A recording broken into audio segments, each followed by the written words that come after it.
I'm literally in my daughter's room putting away folded clothes, and I am just getting fed video after video after video on the Lindsay Clancy trial. And as a mother who has herself been severely, chronically ill with postpartum depression, I fear I have to say something on this.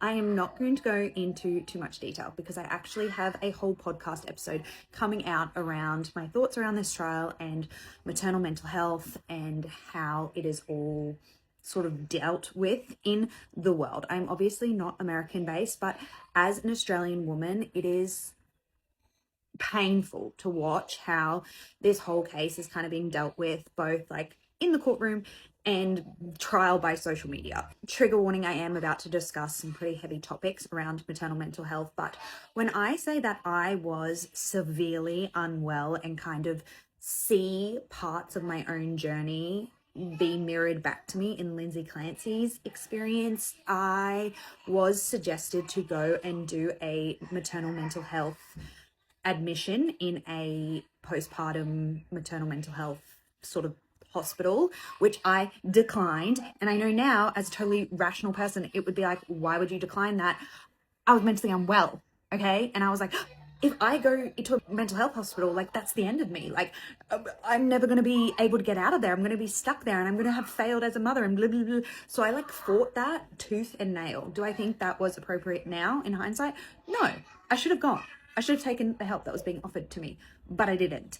I also had chronic sleep issues and I was prescribed sleep pills, and I never ever had thoughts of harming my children, but my breaking point was I did consider just swallowing my whole bottle of sleeping pills one night, and that really spooked me because I had no regard for my children, my husband at the time, no one. I didn't give a fuck. I was like, I would just rather get out of here because I'm such a shit mum and I'm failing in every aspect of being a mother because I was so deeply depressed. One thing I really want to say is obviously postpartum depression, postpartum psychosis, they are two significantly different mental health conditions, which I think people are freaking forgetting. They're like, oh, my neighbor Sue, she had postpartum depression and she didn't kill her kids. Your neighbor Sue didn't have what Lindsay Clancy had, or what Lindsay Clancy's defense is arguing that she had. Okay, it's a very different beast to go down to. But I just have to say this now because I feel like people are like really missing the point here.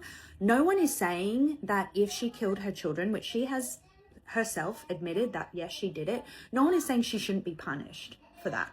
Okay, no one is saying that that is not absolutely abhorrent behavior. No one is saying that. It is. It's disgusting. It's not good behavior. It is not okay. What people are trying to say, or what her defense is trying to say, is that there was a whole system of people that failed her children, especially for her to have ended up in the place that she was at. And something I really have to say that I think people don't understand is a woman can have access to healthcare. A woman can have the means to access healthcare. A woman can have support systems around her. A woman can have privilege and still become catastrophically unwell in postpartum. Mental health does not discriminate. Unfortunately, you can have all the resources in the world, you can have all the money in the world, you can have a great support system. I know a lot of people are arguing her husband wasn't great. I personally, personal opinion, would agree. You can have all of those things and still get really unwell.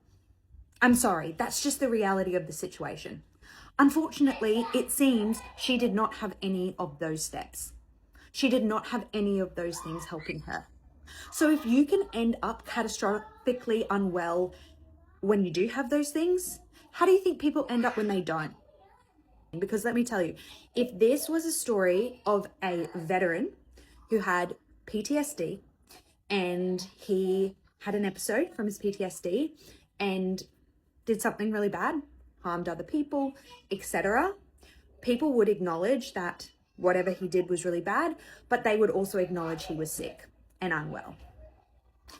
But people don't have that grace for a mother who is also going through something that is so challenging And I think unless you've ever grew a baby, birthed them, and then dealt with severe chronic mental health issues, you just will not understand.